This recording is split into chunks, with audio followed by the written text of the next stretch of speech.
शिक्षण का प्रमुख उद्देश्य क्या है? उत्तर, विद्यार्थियों के ज्ञान, कौशल और व्यवहार में वांछित परिवर्तन लाना। प्रश्न, शिक्षण किस प्रकार की प्रक्रिया है? उत्तर, शिक्षण एक उद्देश्यपूर्ण और सामाजिक प्रक्रिया है। प्रश्न, प्रभावी शिक्षण की सबसे महत्वपूर्ण विशेषता क्या है? उत्तर, विद्यार्थियों की सक्रिय सहभागिता। प्रश्न, शिक्षण प्रक्रिया में शिक्षक की प्रमुख भूमिका क्या होती है? उत्तर, शिक्षक मार्गदर्शक और सहायक की भूमिका निभाता है। प्रश्न, शिक्षण अधिगम प्रक्रिया का केंद्र किसे माना जाता है? शिक्षार्थी को। प्रश्न, शिक्षण कौशल से क्या तात्पर्य है? उत्तर, शिक्षण को प्रभावी बनाने के लिए शिक्षक द्वारा प्रयुक्त दक्षताओं से। प्रश्न, प्रश्न पूछने का कौशल शिक्षण में क्यों महत्वपूर्ण है? उत्तर, यह विद्यार्थियों की सोच और सहभागिता को बढ़ाता है। प्रश्न, अच्छे प्रश्न की प्रमुख विशेषता क्या होती है? उत्तर, प्रश्न स्पष्ट, उद्देश्यपूर्ण और विद्यार्थियों के स्तर के अनुरूप होना चाहिए। प्रश्न, शिक्षण में प्रतिपुष्टि का क्या महत्व है? उत्तर, यह विद्यार्थी की प्रगति और कमियों की जानकारी देती है। प्रश्न, प्रेरणा का शिक्षण अधिगम में क्या महत्व है? उत्तर, प्रेरणा विद्यार्थियों को सीखने के लिए उत्साहित करती है। प्रश्न, कक्षा में प्रभावी संप्रेषण के लिए सबसे आवश्यक तत्व क्या है? उत्तर, स्पष्ट और सरल भाषा का प्रयोग। प्रश्न, शिक्षण में उदाहरणों का प्रयोग क्यों किया जाता है?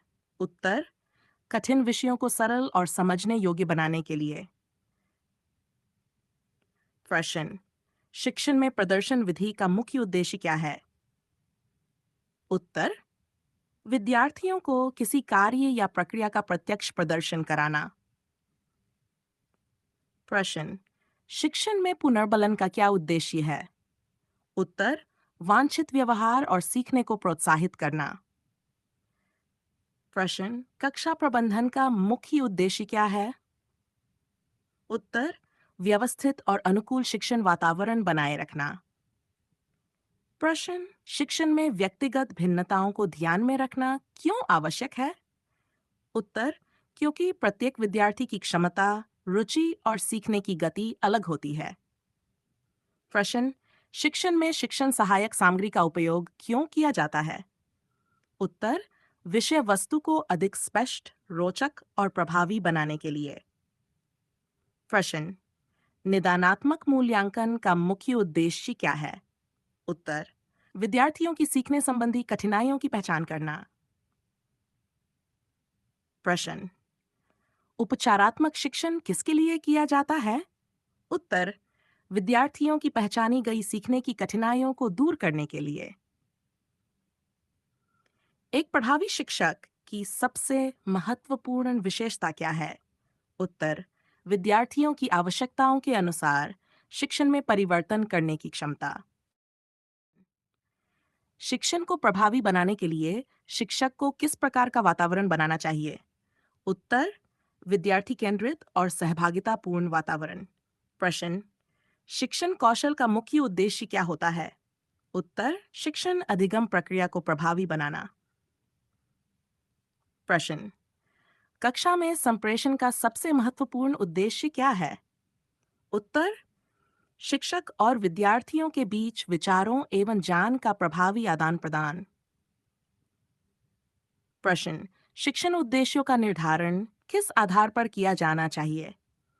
विद्यार्थियों की आवश्यकताओं, क्षमताओं और पाठ्यक्रम के आधार पर। प्रश्न, सक्रिय श्रवण कौशल का शिक्षण में क्या महत्व है? उत्तर, विद्यार्थियों की समस्याओं और विचारों को समझने में सहायता करना। प्रश्न, शिक्षण में समस्या समाधान कौशल का उद्देश्य क्या है? विद्यार्थियों में तार्किक चिंतन और समाधान खोजने की क्षमता विकसित करना। प्रश्न, शिक्षण में रचनात्मकता का क्या महत्व है? उत्तर, विद्यार्थियों में नए विचारों और मौलिक सोच का विकास करना। प्रश्न, शिक्षण में पुनरावृत्ति का मुख्य उद्देश्य क्या है? सीखी गई विषय वस्तु को दृढ़ और स्थायी बनाना। प्रश्न, शिक्षण में पूर्व ज्ञान का उपयोग क्यों किया जाता है? उत्तर, नई विषय वस्तु को विद्यार्थियों के पूर्व अनुभवों से जोड़ने के लिए। प्रश्न, शिक्षण में अनुभवात्मक अधिगम का आधार क्या है? उत्तर, प्रत्यक्ष अनुभव और करके सीखना। प्रश्न, शिक्षक द्वारा विद्यार्थियों की कठिनाइयों की पहचान करने की प्रक्रिया क्या कहलाती है? उत्तर, निदानात्मक प्रक्रिया। प्रश्न, शिक्षण में सरल से जटिल की ओर बढ़ने का क्या अर्थ है? उत्तर, पहले सरल विषय वस्तु सिखाकर धीरे धीरे कठिन विषय वस्तु की ओर बढ़ना। प्रश्न, शिक्षण में ज्ञात से अज्ञात की ओर जाने का क्या अर्थ है? उत्तर, विद्यार्थियों के पूर्व ज्ञान के आधार पर नया ज्ञान प्रदान करना। शिक्षण में मूर्त से अमूर्त की ओर जाने का क्या उद्देश्य है? उत्तर, प्रत्यक्ष वस्तुओं और अनुभवों के माध्यम से अमूर्त अवधारणाओं को समझाना। प्रश्न, शिक्षण में व्यक्तिगत भिन्नताओं को स्वीकार करने का क्या अर्थ है? उत्तर, प्रत्येक विद्यार्थी की अलग अलग क्षमता, रुचि और सीखने की गति को ध्यान में रखना। प्रश्न, शिक्षण में सकारात्मक पुनर्बलन का क्या प्रभाव पड़ता है? उत्तर, वांछित व्यवहार को प्रोत्साहन मिलता है। प्रश्न, शिक्षण में मूल्यांकन का प्रमुख उद्देश्य क्या है? उत्तर, विद्यार्थियों की सीखने की प्रगति और उपलब्धि का पता लगाना। प्रश्न, प्रभावी कक्षा प्रबंधन के लिए शिक्षक को क्या करना चाहिए? उत्तर, स्पष्ट नियम बनाकर विद्यार्थियों की सक्रिय सहभागिता सुनिश्चित करनी चाहिए। प्रश्न, सहयोगात्मक अधिगम का मुख्य आधार क्या है? उत्तर, विद्यार्थियों का मिलजुल कर सीखना और एक दूसरे की सहायता करना। प्रश्न, शिक्षण में आत्म मूल्यांकन का क्या महत्व है? उत्तर, विद्यार्थियों को अपनी सीखने की प्रगति और कमियों को समझने में सहायता मिलती है। प्रश्न, कक्षा शिक्षण में सूचना तकनीकी का प्रमुख उद्देश्य क्या है? उत्तर, शिक्षण अधिगम प्रक्रिया को अधिक प्रभावी, रोचक और विद्यार्थी केंद्रित बनाना। प्रश्न, कक्षा शिक्षण में मल्टीमीडिया का उपयोग क्यों किया जाता है? उत्तर, पाठ्य वस्तु को दृश्य, श्रव्य और अधिक समझने योग्य बनाने के लिए। प्रश्न, स्मार्ट बोर्ड का शिक्षण में प्रमुख उपयोग क्या है? उत्तर, डिजिटल सामग्री को अंतःक्रियात्मक रूप से प्रस्तुत करना। प्रश्न, शैक्षिक वीडियो का कक्षा शिक्षण में क्या लाभ है? उत्तर, जटिल अवधारणाओं को दृश्य रूप से सरलता से समझाने में सहायता करना। प्रश्न, प्रस्तुतिकरण सॉफ्टवेयर का उपयोग शिक्षण में किस लिए किया जाता है? उत्तर, पाठ्य वस्तु को क्रमबद्ध और आकर्षक रूप में प्रस्तुत करने के लिए। प्रश्न, इंटरनेट आधारित शिक्षण का प्रमुख लाभ क्या है? उत्तर, विभिन्न शैक्षिक संसाधनों और ज्ञान सामग्री तक पहुंच प्राप्त करना। प्रश्न, कक्षा में डिजिटल सामग्री का उपयोग किस प्रकार के अधिगम को बढ़ावा देता है? उत्तर, सक्रिय, रुचिपूर्ण और अनुभवात्मक अधिगम को। प्रश्न, सूचना तकनीकी कक्षा में विद्यार्थियों की सहभागिता को कैसे बढ़ाती है? उत्तर, अंतःक्रियात्मक और सहयोगात्मक गतिविधियों के माध्यम से। प्रश्न, ई पुस्तक का शिक्षण में क्या उपयोग है? उत्तर, डिजिटल रूप में अध्ययन सामग्री तक सरल पहुंच प्रदान करना। प्रश्न, ऑनलाइन कक्षा का प्रमुख आधार क्या है? उत्तर, इंटरनेट और डिजिटल संचार तकनीकी। प्रश्न, कक्षा शिक्षण में इंटरनेट का उपयोग करते समय शिक्षक की प्रमुख जिम्मेदारी क्या है? उत्तर, विश्वसनीय और उपयुक्त शैक्षिक सामग्री का चयन करना।